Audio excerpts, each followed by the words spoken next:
Tapi saya percaya perang dunia ketiga itu akan muncul. Mohon maaf, gitu. Pasti akan terjadi perang itu. Posisi tawar Indonesia itu saat ini seperti apa kalau Anda melihatnya?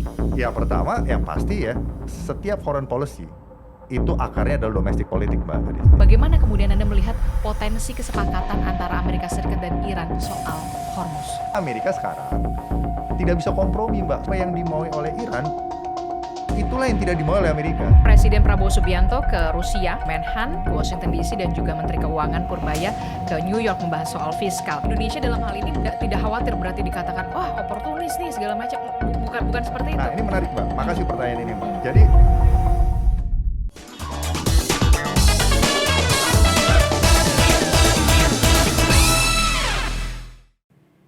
Halo, kembali lagi di On Point with Adis Larasati. Ada beragam topik yang patut diperbincangkan dan juga menjadi sorotan publik di pekan terakhir belakangan ini. Kalau kita membahas soal perang yang berada di Timur Tengah masih memanas dan belum juga selesai begitu ya, walaupun memang kita tahu ada negosiasi yang dilakukan.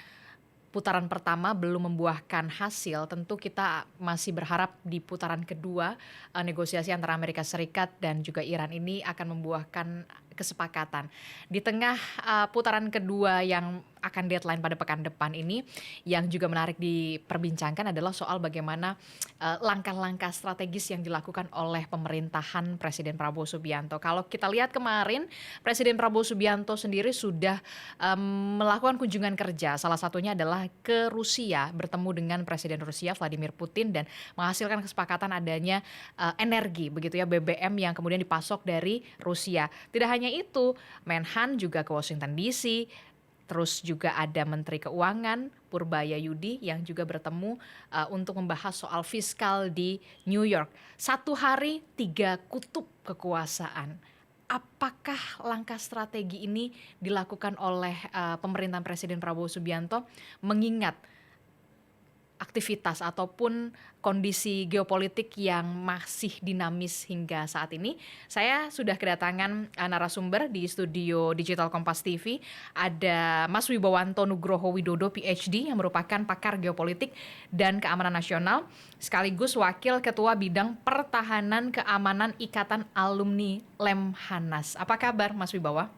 kabar baik, Mbak. Terima kasih Mbak Desi sudah ngundang. Iya, terima kasih. Ini untuk pertama kalinya ya Mas Wibawa hadir di On Point with Adis Larasati. Iya, di sini ya. Tapi kalau di Kompas TV udah sering sekali membahas soal ini. Nah, ini menarik ya disimak ya. Di tengah masih belum adanya kata sepakat antara Iran dan juga Amerika Serikat, yang kemudian menarik untuk diperbincangkan adalah langkah yang dilakukan oleh Presiden Prabowo Subianto dan juga beberapa jajarannya, 3 kutub kekuasaan. Itulah yang kemudian saat ini tengah dijalankan begitu ya. Nah, ada Presiden Prabowo Subianto ke Rusia begitu ya, bertemu dengan Vladimir Putin, kemudian ada Menhan ke Washington DC dan juga Menteri Keuangan Purbaya ke New York membahas soal fiskal. Bisa dikatakan ini omni diplomasi, disamakan dengan kuantum geopolitik. Strategi ini memang sedang dijalankan oleh Presiden Prabowo Subianto di tengah masih belum pastinya geopolitik dunia. Saya pernah nulis tuh mengenai Quantum Geopolitics and Indonesia's Grand Strategy 2025 akhir di Jakarta Post. Jadi gini Mbak, terima kasih pertanyaannya. Ini penting buat kita semua sebagai suatu bangsa untuk memahami fenomena.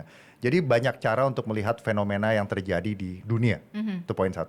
Dan framework yang kita gunakan atau lensa yang kita gunakan untuk melihat kondisi dunia secara sistemik itu biasanya relevan untuk sekian waktu saja. Nah, ya gitu loh. Jadi di masa lalu misalnya kita menggunakan pendekatan realis ya, yang mengambil konsep-konsep fisika Newton, atomik ya. Negara itu dianalogikan sebagai massa.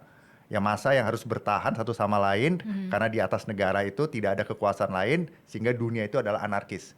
Jika untuk dunia bisa stabil, supaya dunia itu bisa damai, negara itu harus memfokuskan mempunyai kekuatannya sendiri, berdiri di atas kakinya, itu poinnya tuh. Nah, sehingga negara yang kuat dan diimbangi dengan negara yang kuat akhirnya mencegah perang. Nah, tetapi ternyata pendekatan itu tidak bisa 100% membuktikan stabilitas dan perdamaian itu eksis dan berlangsung sustainable. Akhirnya mulai ada pendekatan liberalisme yang muncul, yang mulai populer setelah Perang Dunia Kedua dengan pendirian PBB dan lain-lain ya. Nah, kenapa begitu Mbak? Karena dari liberalisme melihat bahwa kita jangan hanya melihat perbedaan sebagai masalah. Satu aktor negara harus bersaing dengan aktor negara lain gitu, dengan aktor lain. Tetapi kita melihat perbedaan itu sebagai aset untuk complementing. Nah, mengambil teori fisikanya adalah termodinamika, exchange of energy. Jadi satu sama lain kalau bekerja sama itu pasti akan menimbulkan yang namanya rasa saling membutuhkan, dan juga stabilitas dan juga perdamaian. Ternyata fakta juga membuktikan, Mbak, sayangnya setelah PBB berdiri sampai sekarang jumlah manusia yang tewas karena perang itu tidak kalah banyak dibanding Perang Dunia II gitu, ya kan? Nah, berarti itu membuktikan bahwa pendekatan liberalisme harus dikoreksi dengan pendekatan institusionalisme yang menggunakan analogi living organism. Artinya begini, bahwa dibutuhkan badan-badan internasional, ya, multilateral institution gitu, untuk berfungsi sebagai antibodi jika terjadi potensi konflik. Nah, sehingga stabilitas dan perdamaian bisa berlangsung. Ternyata itu juga tidak bisa menyelesaikan. Contohnya, saya kasih contoh adalah bagaimana Rusia dan NATO pernah bekerja sama, bahkan perang bersama melawan ISIS gitu, tahun 2011 gitu, dan mereka juga mempunyai office satu sama lain. Jadi ada kantor NATO di Moskow, NATO and Russian Partnership headquarters. Demikian juga Rusia punya kantor di Brussels gitu. Tapi ternyata pecah perang juga di Ukraina gitu loh. Karena apa? Karena tidak ada yang namanya persamaan norma yang membentuk persamaan identitas, persamaan interest dan compatibility dalam perilaku. Nah, poinnya, gitu poinnya. Nah, makanya konstruktivis ini menggunakan pendekatan kuantum. Nah, kuantum ini ciri khasnya itu ada 4, Mbak. Yang pertama, kondisi itu uncertain. Kita tidak pernah tahu apa yang menjadi kapabilitas, kita tidak pernah tahu apa yang menjadi intention dari aktor lain. Nah, inilah kemudian saat berkembang. Nah, dan yang kedua, makanya setiap aktor itu harus mengambil posisi yang namanya superposition. Gitu, superposition harus jadi apa aja gitu loh. Sangat fleksibel. Nah, yang ketiga, prinsipnya adalah entanglement. Semua tuh tersambung, Mbak. Jadi misalnya ada kejadian di Timur Tengah, seorang yang tidak tahu apa-apa di suatu desa di Indonesia itu akan kena impact-nya. Karena semuanya itu entangle. Nah, yang keempat, probabilistik. Jadi kita tidak melihat fenomena itu seperti binary, 0, 1. Tidak. Tapi semua itu mungkin. Antara 0 dan 1 itu banyak kemungkinan. Jadi ambil setiap langkah yang bisa ditempuh, ya, sehingga kita bisa mendapatkan chance yang lebih baik untuk sukses. Kira-kira gitu. Dan itulah yang kemudian Itu yang istilahnya dikenal sekarang omnidiplomasi ataupun apapun itu namanya lah. Tapi sebenarnya logikanya ada sama. Bahwa menggunakan pendekatan kuantum untuk bisa menghadapi kondisi dunia yang tadi, yang uncertain, ya, yang tidak pasti, di mana dunia ini sekarang, Mbak Adisti, sedang mencari sistem baru yang harus dikoreksi. Jadi semua orang, semua bangsa, baik aktor negara atau aktor non negara, ya, baik kita sebagai individu, orang Indonesia, warga negara Indonesia, kita harus melakukan yang namanya introspeksi diri, penguatan internal, stabilitas diri atau stabilitas komunitas atau nasional, sehingga kita bisa bergerak lincah menghadapi suasana kuantum ini. Yang cirinya tuh ada 3, Mbak. Harus fleksibel. Yang kedua harus adaptif. Yang ketiga harus siap menerima perubahan semuanya. Baik yang ruling power Amerika atau yang rising power China sekarang. Nah, jadi kalau kita kaitkan ke sini, ya, memang kita ini hidup sekarang di masa di mana ada puncak persaingan antara ruling power Amerika melawan rising power China. Di mana selama 500 tahun terakhir, interaksi mereka itu ada 16 totalnya interaksi dari superpower satu dengan ruling power lain. Dari zaman Ottoman Empire sampai British Empire, sampai Perang Dingin. Dari 16 itu, 12 berakhir perang terbuka. 4 tidak perang terbuka termasuk Perang Dingin waktu itu. Nah, selama ini belum terjadi perang, terjadi namanya irregular competition. Jadi perang tetapi terjadi di dalam era damai. Nah, disinilah pendekatan kuantum itu diperlukan. Nah, tapi kita harus solid ke dalam untuk bisa fleksibel, adaptif, dan siap berubah itu. Nah, jadi yang dilakukan oleh Presiden Prabowo dengan ke Rusia, Menteri Pertahanan Pak Syafri Samsudin ke Amerika, dan Menteri Keuangan Purbaya ke New York, itu untuk mencari investor, untuk penerbitan surat utang negara. Itu merupakan bentuk dari kelincahan itu. Yang dibutuhkan itu sebenarnya sekarang ya, adalah fondasi untuk bisa melakukan itu dan governance untuk bisa mengeksekusi itu loh Mbak. Itu poinnya tuh. Kalau kita mengerti ini harus dihadapi dengan cara kuantum, oke, that's one point. Second point, kalau kita harus fleksibel, adaptif dan siap, itu second point ya.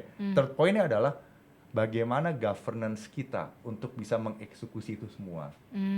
Itu lebih penting, Mbak. Gitu loh. Karena pendekatan kuantum ini juga menuntut resiko. Resikonya apa saja? Ya, resikonya harus bisa membaca keadaan dengan cepat dan objektif. Satu. Yang kedua, kita harus cepat berbelok ke kanan dan ke kiri. Tanpa mengkompromikan prinsip diri. Baik itu diri manusia atau diri sebagai negara. Ya kan?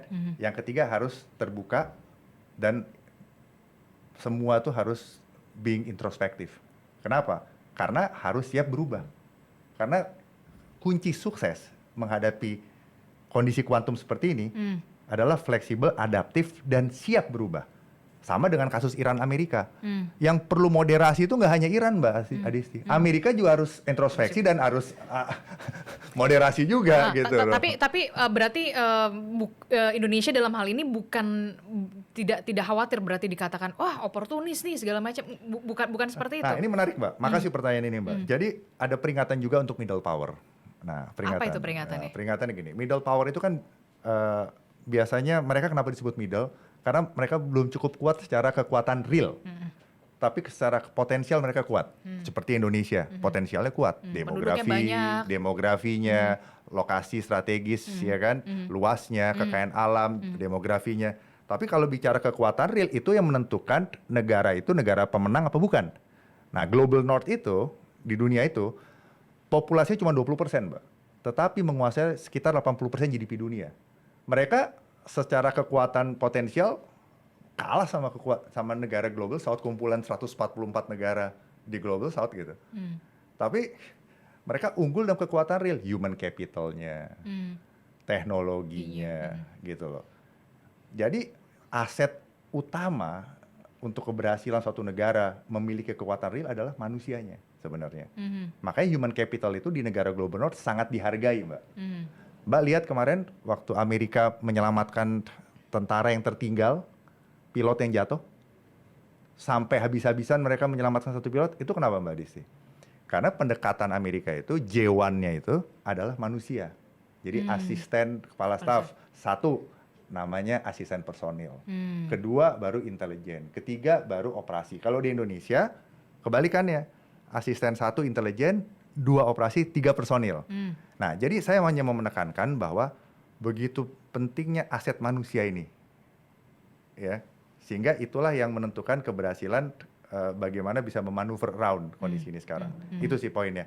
Nah, diingatkan bahwa yang namanya middle power ini jangan jadi broker saja, yang istilahnya bahasa gaulnya adalah, karena ini podcast ya, kutu loncat gitu. Semua middle power, karena kadang-kadang middle power tuh merasa, wah, gue kuat loh, gue punya keunggulan loh. Lo pakai gue dong, gue pakai sini dong, pakai sini.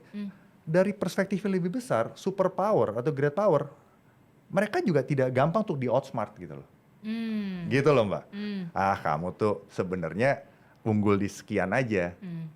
Kami lebih banyak resource. Nah, gitu kan, Mbak ya. Ini cuman mau jadi broker kanan kiri, untung sana untung sini. Kan kita dalam kehidupan juga melihat begitu kan. Nah, yang diperlukan adalah middle power yang bisa dipercaya. Nah, itu dia. Middle power yang bisa dipercaya. Nah, posisi tawar Indonesia itu saat ini seperti apa kalau Anda melihatnya? Ya, pertama yang pasti ya, setiap foreign policy itu akarnya adalah domestic politik, Mbak Adisti. Jadi pemerintah siapapun yang mau bermanuver dengan lincah, bermain omni diplomasi, ya, multi layer diplomasi, apapun namanya itu, harus mendapatkan public trust yang signifikan di dalam. Harus mendapatkan public trust yang signifikan di dalam. Itu memang harus dan wajib itu wajib. Nah, kemarin kalau kita lihat bedah satu persatu begitu ya, Presiden Prabowo Subianto bertemu dengan Vladimir Putin, menghasilkan akhirnya kita dapat pasokan BBM dari Rusia, sepakat, ya kan? Akhirnya Menteri Bahlil mengatakan pasokan BBM aman segala macam setidaknya tidak akan naik sampai akhir April 2026. It's a good news. Kemudian untuk Pak Purbaya, Menteri Keuangan dari segi fiskal, investor begitu ya. Eh, tapi kemudian untuk yang satu lagi adalah Kementerian Pertahanan, ya kan? Ada yang kemudian menggelitik juga begitu ya soal ruang udara, izin ruang udara Amerika Serikat begitu ya, yang kemudian saat ini lagi jadi perbincangan juga. Nah ini jadi walaupun memang Kemenhan sudah menegaskan ini belum binding.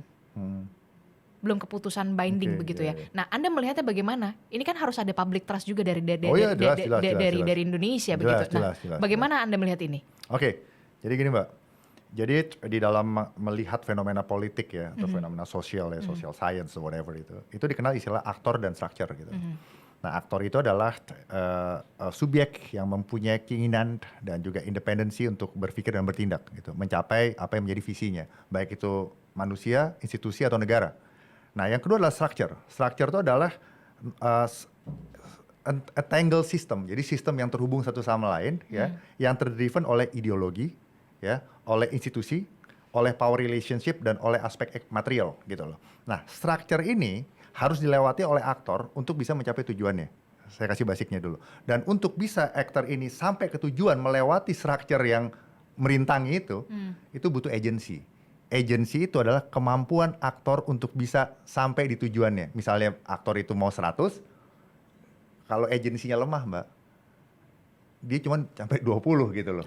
Nah, jadi setiap gerakan foreign policy yang dilakukan Indonesia, itu harus menambah agensi negara itu. Itu poinnya tuh. Nah, dikenal dengan strategic autonomy. Saya pernah tulis tuh. Baru-baru ini, less than 1 bulan yang lalu di Jakarta Post. Strategic economy buat Indonesia di dalam global order yang fragmented itu judulnya, Jakarta Post. Jadi strategic autonomy itu adalah kebebasan negara dalam hari Indonesia untuk bermanuver, ya, mengambil keputusan, bertindak, merepresentasikan diri, ya, di tengah lingkup global, mempengaruhi keadaan global, bagus-bagus bisa mempengaruhi langsung aktor negara lain dan aktor non negara lain. Itu poinnya Mbak. Kuncinya apa sih Mbak?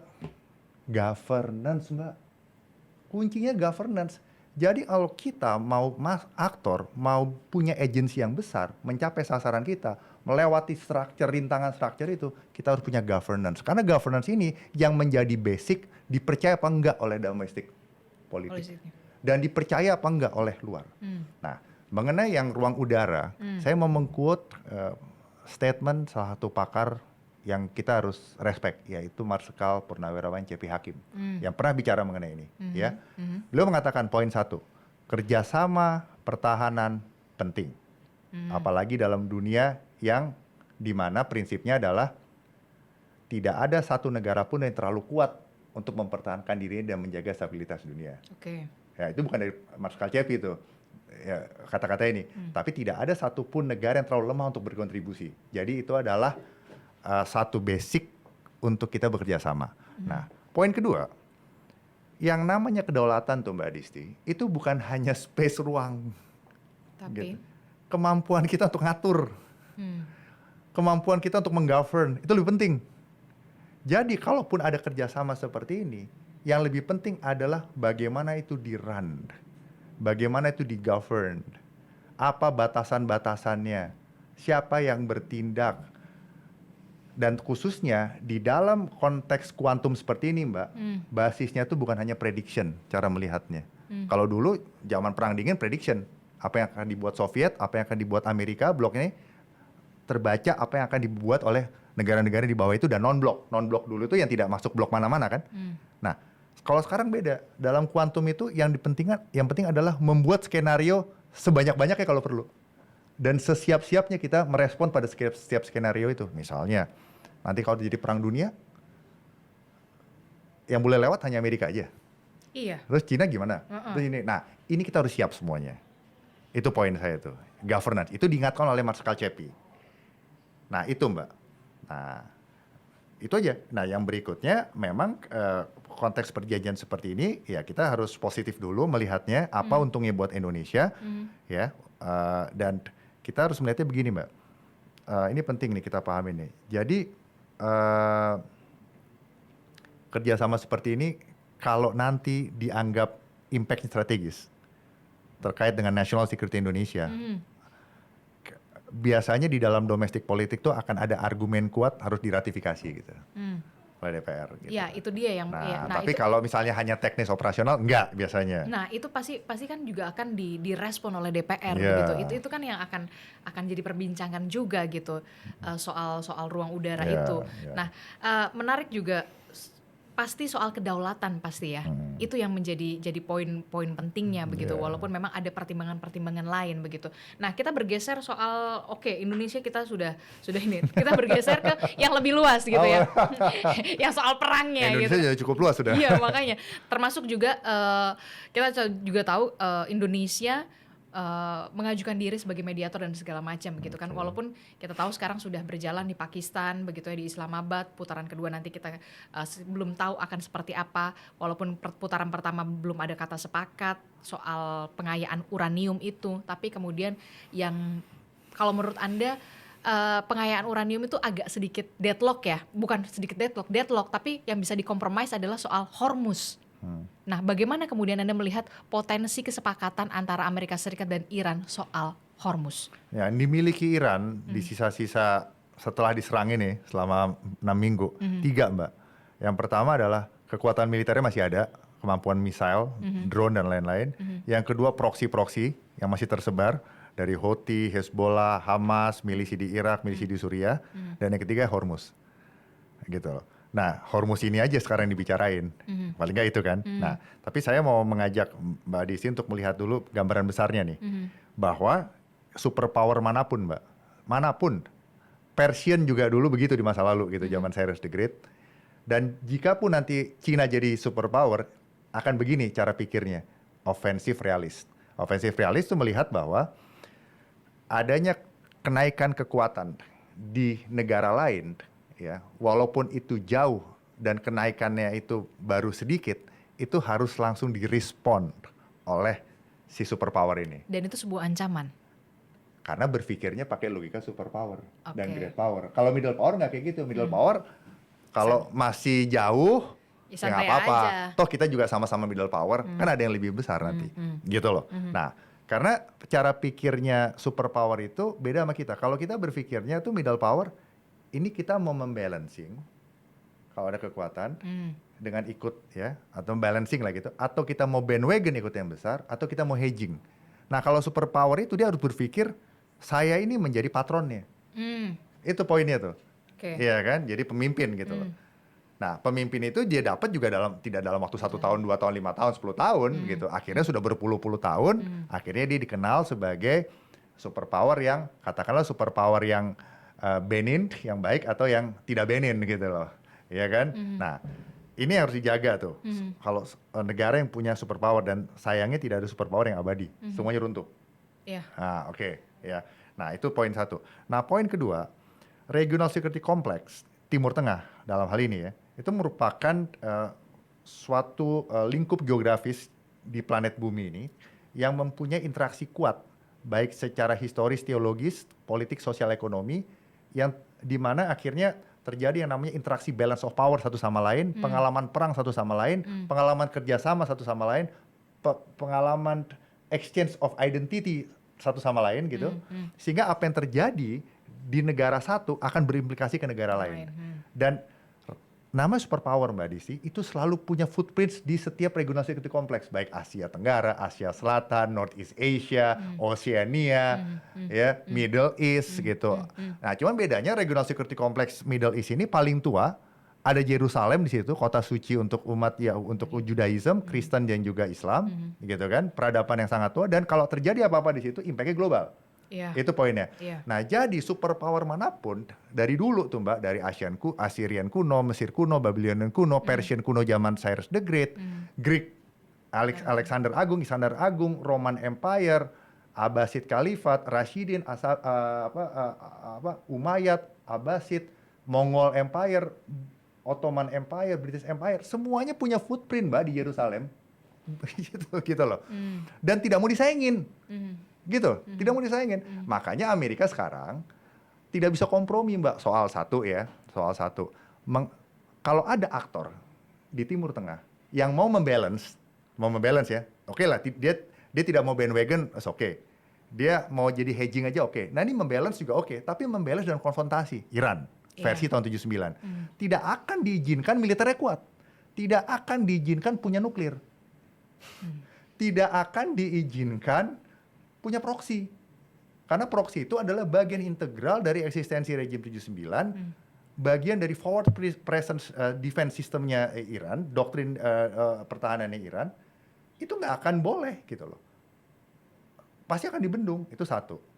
Nah yang kedua, superpower pasti mau punya akses ke seluruh choke points, Mbak. Choke points itu total ada 9 tuh. 9 kan dari Panama sampai ke Selat Malaka tuh 9. Nah, termasuk Hormuz dan Bab el Mandab dan Suez kalau di Timur Tengah. 3 kan? Nah, dan itulah yang sedang dituntut oleh Amerika nah, Serikat iya saat dong, ini. pasti. Nah, oke. Nah, yang ketiga, yang pasti superpower itu tidak boleh ada rivalitas aliansi dari great power lain. Jadi akan mencegah pengaruh Rusia dan Cina di situ gitu loh. Dan yang keempat pasti mereka akan memprotek aliansinya. Israel, negara Arab Sunni, apalagi sekarang di bawah Abraham Accord, negara Arab Sunni sudah mendekat ke Israel dan Amerika. Makanya sudah ada 4 negara Islam yang membuka hubungan diplomatik dengan Israel. Contohnya Uni Emirat Arab, Maroko, Sudan, dan juga Bahrain. Nah, ini buat Iran ancaman gitu loh. Ancaman, semua yang 4 ini, tadi saya jelas 4 ini, itu buat Iran semua ancaman. Jadi apa yang dimaui oleh Iran, itulah yang tidak dimaui oleh Amerika. Jadi intinya nih, sekarang terjadi yang namanya clash, grand strategi. Karena grand strategi clash ini karena tidak adanya kesamaan identitas dan cara pikir antara Arab Sunni, Amerika Barat, dan juga Israel lawan Iran 79. Oke. Itu poinnya tuh. Jadi, nah keadaan ini sebenarnya nggak baru Mbak Disti. Dari tahun 79 kayak gitu sudah.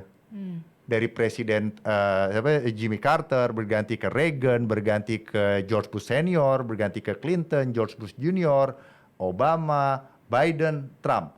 Hanya Trump yang melakukan high intensity conflict untuk menyelesaikan masalah ini. Presiden sebelumnya Memilih untuk diplomasi digabung dengan special operation and low intensity conflict, termasuk misalnya zaman George Bush dulu. Mereka pernah mengirim virus Stuxnet bersama dengan Israel untuk melumpuhkan sistem pengayaan nuklir Iran tanpa serangan fisik langsung. Hal-hal seperti itu, bahkan upaya-upaya konstruktivis untuk membentuk identitas yang bisa nyambung, kompatibel dilakukan oleh Biden dengan memberikan akses green card bahkan kepada putrinya almarhum Dr. Ali Larijani sebagai dokter di Emory University. Nah, tapi nggak cukup bisa untuk menghindari konflik. Nah, tapi kan menarik juga ketika negara superpower Amerika Serikat itu kan karakternya memang mendikte, ya kan? Iya dong. Nah, gini. Selama Amerika Serikat mendikte itu, selama itu pula tidak akan terjadi kesepakatan. Oh iya. Ini bagus nih Mbak. Ini juga bagus. Jadi ada pentahapannya dalam national security strategy dari superpower ya. Dari British Empire, Roman Empire, saya belajar tuh Roman Empire, Mongolian Empire, British Empire sampai American gitu. Sebenarnya mereka tuh pertama, termasuk Cyrus the Great dulu. Makanya Cyrus the Great itu pemimpin Persian yang pertama itu sampai dianggap sebagai konseptor HAM pertama di dunia. Dapat dibuktikan dari silinder Cyrus dan itu diresmikan oleh PBB. Kenapa? Karena beliau tuh persuade, Mbak. Jadi superpower itu untuk mendikte yang Mbak bilang tadi, pertama persuade. Nah kalau persuade dan negara-negara yang minor, lesser power itu merasa itu penting for their own interest, they will follow kan, with respect gitu loh. Itu yang Amerika coba lakukan setelah Perang Dunia Kedua, mencoba membangun sivilisasi, rezim internasional dunia yang berdasarkan norma dan institutions. Nah ini juga terjadi perdebatan di Washington, bahwa apa yang dilakukan Trump sekarang ini merusak image-nya Amerika. Gitu loh Mbak. Walaupun Amerika itu pasti superpower itu pasti tidak sempurna gitu. Pasti ada yang mendikte memaksa dengan coercive approach, ada yang dengan persuasive approach gitu. Nah, sekarang yang terjadi at this minute, Mbak. Ini juga menjadi perdebatan di Washington. Presiden Trump itu seperti mau harus membuat Iran itu nyerah gitu loh. Yeah. Itu yang sulit. Jadi bukan deal yang equal gitu loh. Tapi memang fundamen sekali perbedaannya, Mbak. Masing-masing tuh minta hal yang maksimalis gitu iya. loh. Ini tantangannya, makanya ini chance-nya cuma dua. Apa? Eskalatif jadi perang dunia, atau staging menuju perang dunia, atau dia akan turun sedikit, tapi dia akan dan kembali menjadi special operation and low intensity conflict dan akan heighten. Pertama, Iran akan getting harden. Dan semua emerging technology yang digunakan dalam peperangan kemarin, baik itu ada 8 tuh, advanced computing, artificial intelligence, autonomous system, big data analytics, biotechnology, directed energy, robotics, hypersonics, ya, itu semuanya digunakan, Mbak, dan nanti akan digunakan tuh dalam konteks special operation low intensity conflict dalam stage yang istilahnya peacetime tanda kutip. Kalaupun ini tidak jadi konflik terbuka gitu loh. Dan Mbak jangan salah, Rusia sama Cina itu pertama mereka tidak mau konfrontatif sama Israel. Iya. Karena mereka punya hubungan baik juga. Hubungannya baik. Itu pertama. Yang kedua, mereka juga tidak mau konfrontatif sama Amerika. Gitu. Iya. Iya kan? China dan Rusia gitu. Pasti tidak akan membiarkan Iran jatuh ke Amerika. Oke. Satu. Yang kedua, mereka akan letting the conditions untuk Amerika capek menghadapi Iran sehingga akan habis sendiri energinya. Makanya Presiden Trump bilang kemarin, Cina dukung kan, Iya. suplai senjata kan. Iya. Terus Cina harus bilang, enggak, we're not doing it and we will not do gitu loh. Jadi artinya kami tidak sedang melakukan dan kami juga we are not going to supply any weapons to Iran itu. Nah, itu poinnya. Tapi kan terjadi yang namanya heightened measurement sekarang per hari ini. Diperkuat tuh blokade Hormuz. Ya untuk mencegah senjata masuk juga, walaupun mungkin senjata masuk itu nggak lewat laut, tapi mungkin lewat negara ketiga. Lewat Afghanistan atau laut Pakistan juga bisa, karena perbatasannya laut Azerbaijan juga bisa ke Iran, gitu, laut mana-mana gitu loh. Nah, bahkan laut Irak juga bisa gitu. Nah, poinnya yang mau saya sampaikan di sini, Mbak, justru inilah irregular competition itu sekarang berlangsung. Jadi tidak akan pernah bisa selesai nih dengan cepat, karena semua masih bermain. Nah, sampai satu poin sangat mengganggu kepentingan China, ya. China akan melawan. Makanya kemarin Presiden Trump bilang, saya coba open deh for the sake of China and everybody else. Kalau menurut saya itu lebih face saving. Dengan seolah-olah saya akan mengakomodir China. Jadi gini loh, don't buy easily apa yang Presiden Trump sampaikan. Oke. Karena ini he's also quantum personality gitu loh, Mbak. You don't know exactly what is in mind, his intention and capability gitu loh. Berarti nggak akan selesai dalam waktu cepat. Gini, Amerika mau cepat, Mbak. Harus, karena udah kepepet Presiden Trump kan. Karena udah mau mid election. Ya, harus. Udah kalau nggak habis lah, repot.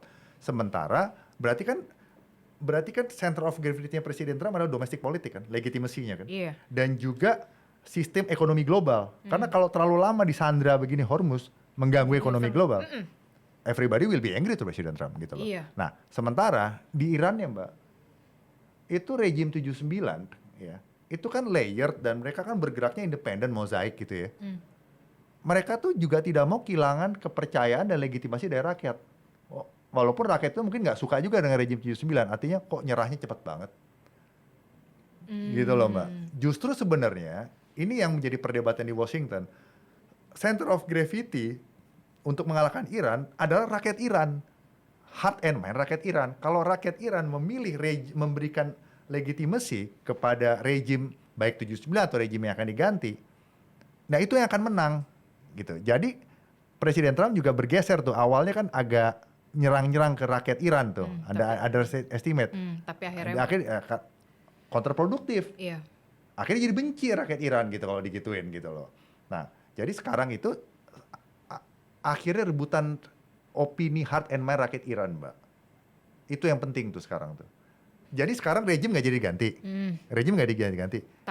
Ya Presiden Trump sekarang masuk ke dalam yang tadi saya jelaskan sama Mbak tuh, unintended consequences. Nah, itu dia yang kemudian perhitungan baru seperti apa yang kemudian menurut kacamata Anda setelah ini begitu ya? Ya, jadi ada yang bilang yang joke-nya ya, kalau nggak bisa plan A, go to plan B kan. Iya. Sayangnya karena plan B-nya nggak ada, go back to plan A gitu. Nah, tapi saya mengambil sintesis saja yang terjadi, yang paling bacaan saya di Washington itu, yang pertama adalah mazhab yang menghadapi Iran dengan cara long war. Long war seperti yang terjadi tahun 79 sampai 2026 kemarin, Mbak Adisti, gitu loh. Yang kedua, mazhabnya Trump. Udah serang, waktunya nyerang secara militer sekarang untuk melumpuhkan sasaran militer, karena begitu instrumen militer itu diserang habis, center of gravity-nya dihancurkan, langsung nyerah. Ternyata enggak kan? Iya. Ada retaliasi, kaget di situ. Nah, akhirnya sekarang mazhab ketiga, oke, militer sudah hancur, nuklir sudah cukup hancur, sistem pengayaan cukup hancur, tetapi ternyata belum berganti itu geopolitical orientation-nya. Ya udah, sekarang harus bekerja sedemikian rupa, masuk ke tahap unintended consequences, winning heart and mind orang Irannya gitu. Dan jangan membuat everybody get angry gitu di dunia ini gitu. Itu poinnya. Nah, sekarang masuknya ke situ. Baru nanti bisa dimoderasi pelan-pelan tuh Iran supaya bisa kompatibel dengan apa yang diharapkan oleh regional security complex stakeholders di Timur Tengah, which is sebenarnya kan cuma 3, Mbak, yang paling besar. Arab, Persian, Yahudi. Gitu. Di mana Arab dan Yahudi itu adalah bekas Ottoman Empire, sedangkan Persian tidak pernah menjadi bagian Ottoman Empire. Ya, karena mereka tidak pernah dijajah oleh Ottoman Empire, bahkan mereka mengkonvert diri mereka tahun 1502, Qajar dinasti, raja pertamanya Sulaiman I, umur 14 tahun, setelah mengambil dari kerajaan sebelumnya tuh Afsarid Khalifat, diambil alih, terus dia bilang begini, wah ini Ottoman Empire sebelah gede nih, Sunni. Kalau kita tetap Sunni, kita dimakan nanti sama Ottoman Empire. Nah, akhirnya convert diri sendiri jadi Syiah, gitu. Nggak pernah bisa diambil oleh Sunni, oleh Ottoman Empire. Ottoman Empire 5 juta kilometer persegi dari Balkan, Afrika Utara sampai Timur Tengah, nggak pernah bisa ngambil wilayah Persia. Selain perhitungan baru yang tadi Anda sebutkan, mengambil hati rakyat Iran, tapi menurut Anda seberapa besar peluang itu bisa dilakukan oleh Amerika Serikat? Takes time, Mbak. Itu makanya ini menjadi kebingungan juga gitu loh. Jadi suatu yang berjudi gitu keadaan ini gitu. Karena kan memang dari awal itu kan asumsinya adalah serangan militer itu memberikan strategic surprise, ya kan? Dan setelah itu air superiority dan melumpuhkan nodes strategis militernya Iran. Fokusnya adalah counter force walaupun terjadi kesalahan penembakan ya, sangat disayangkan anak-anak di sekolah di Mina itu. Dan akhirnya retaliation. Terus domestic politics di Amerika tidak sepakat karena ada permasalahan just war. Perang ini tidak diterangkan kan, karena just war itu kan ada dasar itu, Mbak, just war teori, just at bellum, just in bello. Kenapa perang perlu dilakukan? Itu banyak kriterianya tuh. Dan bagaimana perang dilaksanakan itu juga dijelaskan. Nah, Presiden Trump berasumsi ini semua cepat 2 minggu selesai gitu loh. Ternyata di luar. Oh, ada retaliasi. Nah, ini menjadi pusing sebenarnya. Dan sekarang Presiden Trump itu lagi pusing tuh. Oh ya, kalau secara psikologis ya pasti. Dan memang kondisi perang kayak gini dipengaruhi oleh 3 faktor: kepribadian presiden, pengambil keputusan, yang kedua domestik politik, dan kondisi global. Kondisi global dan domestik politik sudah menekan beliau. Dari dua faktor itu, menurut Anda langkah apa yang selanjutnya akan dilakukan oleh Trump kalau menurut Anda? Beliau adalah sebenarnya kalau karakter beliau ya, saya kalau melihat karakter, ya, dan pernah ditulis juga oleh salah satu keponakan kandungnya, kandung Martha Trump, Mary Trump. Ya memang Mary Trump ini, bapaknya Mary Trump ini anak tertua dari kakeknya. Cuman lost the favor dari grandfather-nya, akhirnya diwariskanlah empire mereka, kakeknya itu ke Presiden Trump. Jadi mungkin ada kesalahan juga pada uncle-nya ini. Tapi salah satu analisa di situ adalah uncle-nya itu self-centered. Nah, self-centered. Jadi lebih subjektif dibanding objektif. Oke, ya. Nah, yang diperlukan dalam kondisi seperti ini sebenarnya, Mbak, adalah objektivitas. Ada laporan intelijen, Mbak. Laporan intelijen itu harus benar-benar diperhatikan. Dan di dalam national security decision making process di Washington. Dalam proses in the wartime seperti sekarang. Jadi presiden itu harus humble enough, strategic enough, self introspective enough untuk membaca, mencerna, dan mengambil keputusan berdasarkan analisa intelijen sekarang. Dan terpaksa beliau harus lakukan itu, mau tidak mau, karena sudah di-press dari luar, di-press dari dalam. Itu poinnya tuh. Karena kembali, setiap orang itu pasti ada batas rasionalnya. Setiap orang, apapun orang itu kan punya bounded rationality kan, rasionalitas relatif tiap orang, gitu loh. Ya se-eksentrik-eksentriknya orang, pasti dia harus kembali kepada titik rasio gitu loh. Nah itu yang kita harapkan, itu poinnya. Jadi akhirnya melakukan transaksi, apapun yang dapat hasil yang udahlah, yang penting saya tidak losing face, domestik politik tidak marah pada Partai Republik, global system termasuk capital market di Singapura di mana tidak crash, kan gitu Mbak. Dan itu yang akan diambil nanti. Iya, Hormuz boleh dapat deh yang penting. Karena ini cokpoin nih, penting Nah, nih. itu dia yang saya nanti Nah, saya rasa transaksional akhirnya kita bicara bisnis. Gitu. Tapi Iran juga ujung-ujungnya adalah manajemen Hormuz kan. manajemen Hormuz, tapi memastikan satu lagi Mbak, Iran jangan makin parah. Nah, kalau ternyata makin parah lagi nih. Kalau Iran juga jadi negara failed state, dihancurin seperti zaman batu, itu udah nggak mungkin. Itu pertama udah pernyataan yang tidak wise. Yang kedua, kalaupun itu dilakukan, orang Washington, orang Amerika juga pada marah. Iya. Oke ya, itu satu. Yang kedua, kalau Iran tambah kuat dan nggak bisa dikontrol, marah juga, iya. marah juga. Nah ini Presiden Trump menghadapi multi angles, multi fronts situations yang harus dia manage dengan whatever resource yang beliau punya sekarang, dengan instrumen diplomasi, informasi, militer, ekonomi, apa yang mereka lakukan sekarang. Trump harus mengakhiri apa yang diawali. Nah, itu loh. Oke, kita akan lihat juga. Kita punya polling sebenarnya, Mas. Dari sekian banyak puluhan ribu komen nggak bisa ditampilkan karena banyak banget. Kita lihat aja dulu polling. Kita akan lihat bagaimana polling netizen. Nah, ini soal Prabowo makin aktif keliling dunia dari Amerika Serikat yang tadi, kemudian ke Rusia sampai Perancis. Menurut sahabat Kompas TV, apakah ini murni strategi bebas aktif atau Indonesia lagi cari aman karena uncertain tadi di tengah konflik global? Ternyata jawabannya pollingnya adalah bebas aktif 27%, 65% cari aman, dan opsi lain adalah 8%. Dari polling ini kita bisa lihat cari aman 65%. Benarkah Indonesia lagi cari aman? Ya sebenarnya kalau kata-kata cari aman tuh saya ganti dengan kata yang benar, sophisticated. Apa? Mengutamakan national security kita sendiri. Oh iyalah, buat ngamanin posisi Indonesia juga That's kan? true, Iya. Ya benar dong. Iya kan, akhirnya BBM aman kan karena pasokannya dari Rusia. Ya karena kan dunia kuantum ini menimbulkan ketidakpercayaan Mbak. Jadi cari aman untuk Indonesia sendiri. Iya dong, kita harus percaya sama diri kita sendiri. Rakyat harus percaya sama pemerintahnya. Kita harus percaya sesama fellow citizens. Itu poinnya tuh. Jadi apapun dilakukan oleh Presiden Prabowo ya harus mewujudkan itu.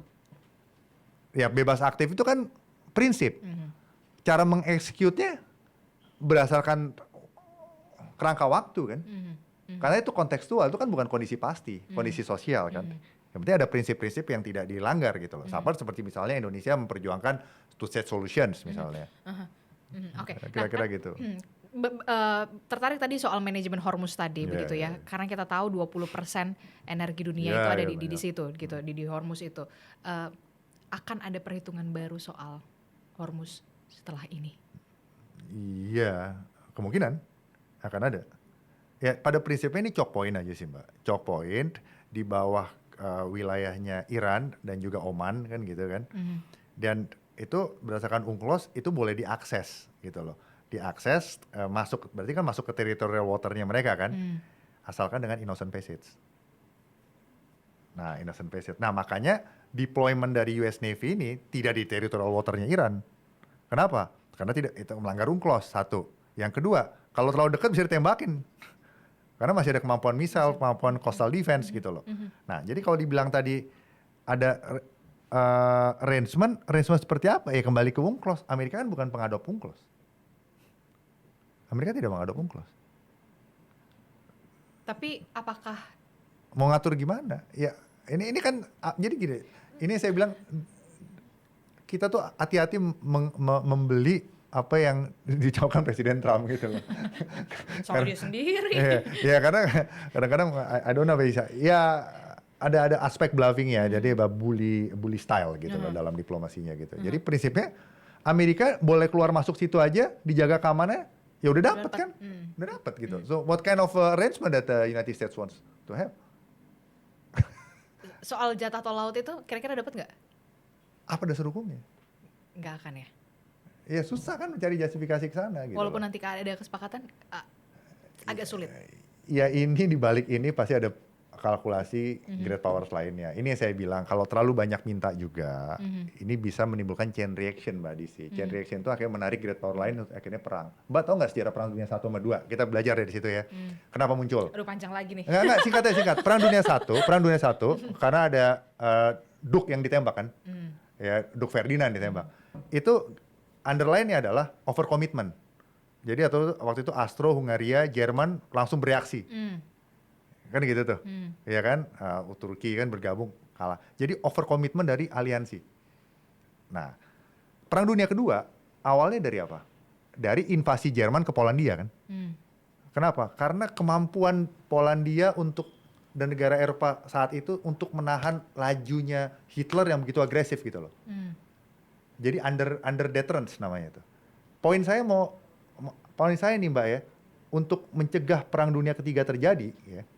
Paling tidak belajar dari Perang Dunia 1 dan 2. Kalau ini belum terjadi, ini satu ya, karena kebesaran Tuhan, pasti itu. Yang prakteknya adalah karena masih ada kekuatan nuklir.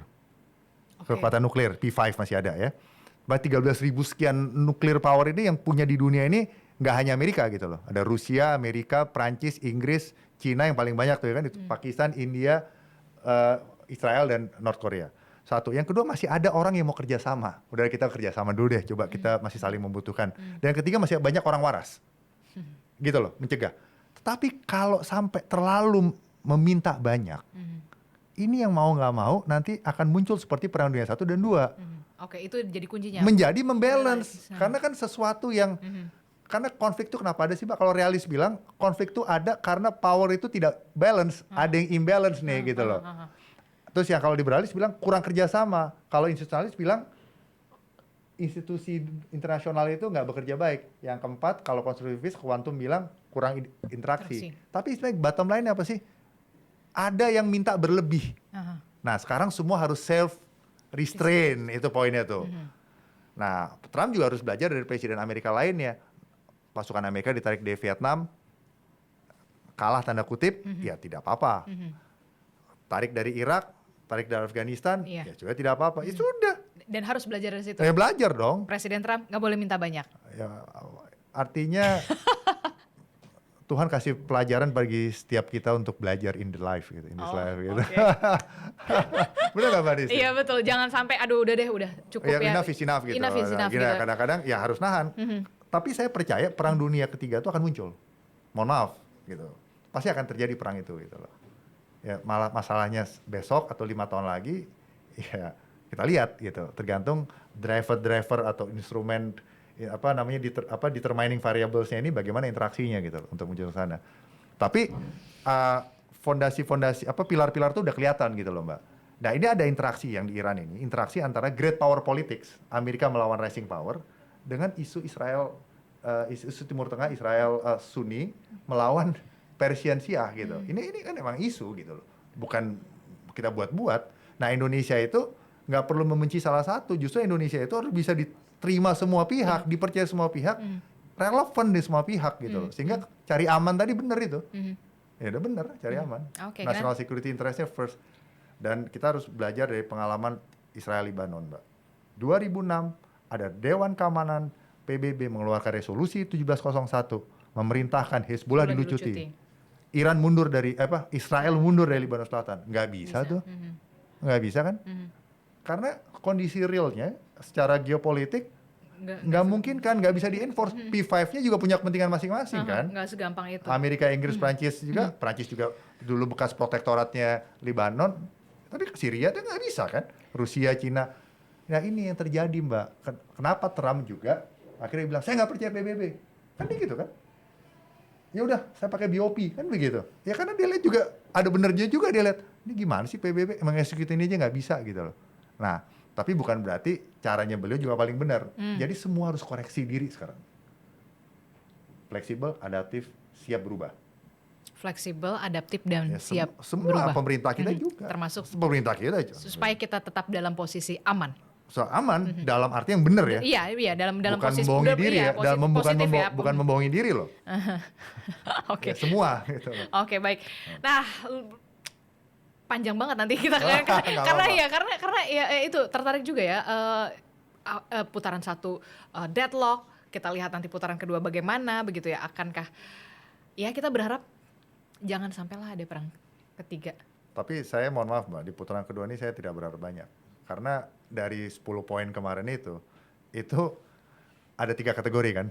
Yang paling mungkin dicapai, yang misalnya ceasefire, terus ada beberapa aset boleh di unfreeze gitu kan. Yang kedua yang semi realis gitu. Artinya semi realistik untuk dicapai gitu ya. Yang bisa di-deal gitu. Misalnya boleh nggak pengayaan uranium untuk non-nuclear weapons misalnya. Beberapa hal aja. Boleh nggak sanksi di lift up sedikit gitu. Tapi kalau yang tidak mungkin dinegosiasi, yang tadi tuh 4 yang saya bilang tadi. Hormuz tetap dikuasai Iran. Amerika dipersulit di situ, terus proxy tidak di ini gitu loh. Nah, ini agak perbedaan school of thought. Jadi gimana Mbak bayangin ya, di Abraham Accord ini contoh ya, saya nggak bilang mana yang benar mana yang salah. Ini sekarang kan gerak negara-negara Sunni Arab, ya kan? Itu kan berpikir bahwa yang penting adalah national interest mereka dulu sekarang. Jadi mereka memikirkan kepentingan teknologi, keamanan dan ekonomi, makanya mereka melakukan normalisasi hubungan dengan Israel gitu. Baru setelah itu mereka memikirkan Palestina Israel gitu loh, two state solution. Mereka nggak memikirkan lagi yang utama tuh harus didirikan dulu Palestina gitu, karena udah bertahun-tahun nggak berdiri kan. Nah jadi, sementara Iran tidak mau begitu, jadi kan memang tidak kompatibel gitu Mbak. Ya harus, ini zero sum game dari aktor yang sudah defisit kepercayaannya, mempunyai trauma masing-masing. Buat Amerika, Iran itu paling banyak membunuh rakyat Amerika melalui proksi-proksi. Menurut Amerika, lihat aja di data open source, gitu loh, melalui proksi-proksi pengeboman di Lebanon. Menurut Iran, Amerika tuh berkali-kali mengkhianati mereka, termasuk tahun 53, Mossadegh pun dikudeta lewat operasi Ajax melibatkan CIA dan MI6. Tapi kan semua tuh mungkin Mbak, yang tadi Mbak Adisi bilang. Di Perang Dunia itu Amerika dulu berantem sama Jerman, habis itu berteman. Berantem sama Jepang, habis itu berteman. Siapa tahu Amerika habis ini berteman sama Iran. Waktu perang dingin, Amerika, Israel sama Iran bloknya. Negara Sunni Arab sama Soviet. Jadi kita akan lihat bagaimana kemungkinan yang akan terjadi. Makanya bermain dengan kuantum, probabilistik, jangan binary. Oke, yang penting adalah tetap cari aman. Cari aman tapi governing harus benar. Oke, terima kasih Mas Wibowanto Nugroho Widodo PhD yang merupakan pakar geopolitik dan keamanan nasional sekaligus Wakil Ketua Bidang Pertahanan Keamanan Ikatan Alumni Lemhanas Republik Indonesia. Terima kasih. Nah, itu tadi perbincangan kita. Tentu kita berharap perang di Timur Tengah ini akan cepat mereda supaya kita juga tidak akan merasakan dampaknya lebih lama lagi untuk Indonesia. Terima kasih sudah menyaksikan On Point with Adisi Larasati. Sampai jumpa.